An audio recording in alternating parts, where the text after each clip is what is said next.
L'auteur franco-algérien Boualem Sansal a été arrêté il y a 10 jours à l'aéroport d'Alger par les autorités locales. Il est connu pour ses positions très critiques du gouvernement algérien et il risque aujourd'hui la prison à perpétuité. Cette arrestation arbitraire accentue encore un peu plus les tensions entre la France et l'Algérie. Retour sur cette affaire explosive. Ça c'est quelque chose, ça. Hein. Tout a commencé par un silence radio. Pendant plusieurs jours, alors qu'il venait de poser le pied en Algérie, l'auteur multi-récompensé Boualem Sansal est introuvable. Au bout d'une semaine, sans nouvelles, c'est son éditeur, Gallimard, qui tire en premier la sonnette d'alarme. Les éditions Gallimard expriment leur très vive inquiétude à la suite de l'arrestation de l'écrivain par les services de sécurité algériens et appellent à sa libération immédiate. Boualem Sansal a donc été arrêté par le régime algérien ce samedi 16 novembre, à son arrivée à l'aéroport d'Alger en provenance de Paris.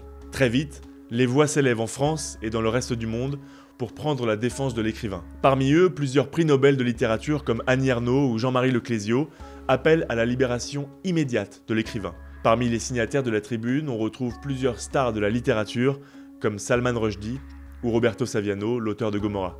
Dans le monde politique français, Laurent Wauquiez, Édouard Philippe, Jérôme Guedj y vont de leur tweet de soutien à Boualem Sansal. C'est également le cas de Marine Le Pen. L'écrivain et citoyen français Boualem Sansal ne donne plus signe de vie. C'est une situation inacceptable.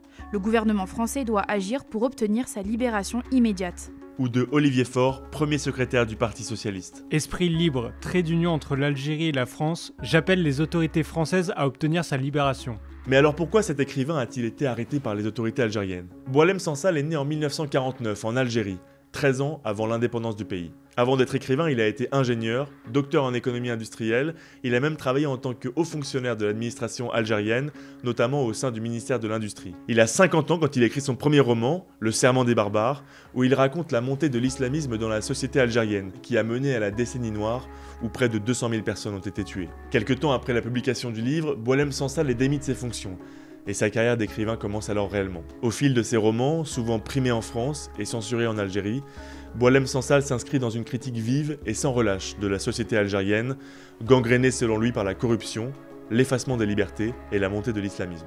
Il devient donc le poil à gratter officiel du régime algérien et son image va se ternir davantage lorsqu'il se rend en 2014 en Israël, ennemi juré d'Algérie, pour recevoir un prix littéraire. Il y a un dernier élément qui peut sans doute expliquer l'arrestation de Boualem Sansal, son interview aux médias d'extrême droite Frontières, dont il est récemment devenu l'un des membres du comité stratégique. Pour ceux qui ne connaissent pas Frontières, il s'agit d'un média anciennement appelé Livre Noir, qui a été créé par d'anciens militants d'extrême droite et des amis d'Éric Zemmour. Dans cette interview, Frontières et Boualem Sansal abordent donc, entre autres, la question des relations franco-marocaines. L'auteur déclare alors « Quand la France a colonisé l'Algérie, toute la partie ouest de l'Algérie appartenait au Maroc ». Et c'est sans doute cette phrase que les autorités algériennes pourraient avoir très mal prise. C'est donc dans ce contexte que l'écrivain a été arrêté le 16 novembre dernier. À l'heure actuelle, on ne sait pas précisément quels sont les motifs de l'arrestation, mais un communiqué de l'agence de presse algérienne semble confirmer qu'il s'agit d'une arrestation politique. L'agitation comique d'une partie de la classe politique et intellectuelle française sur le cas de Boualem Sansal est une preuve supplémentaire de l'existence d'un courant haineux contre l'Algérie.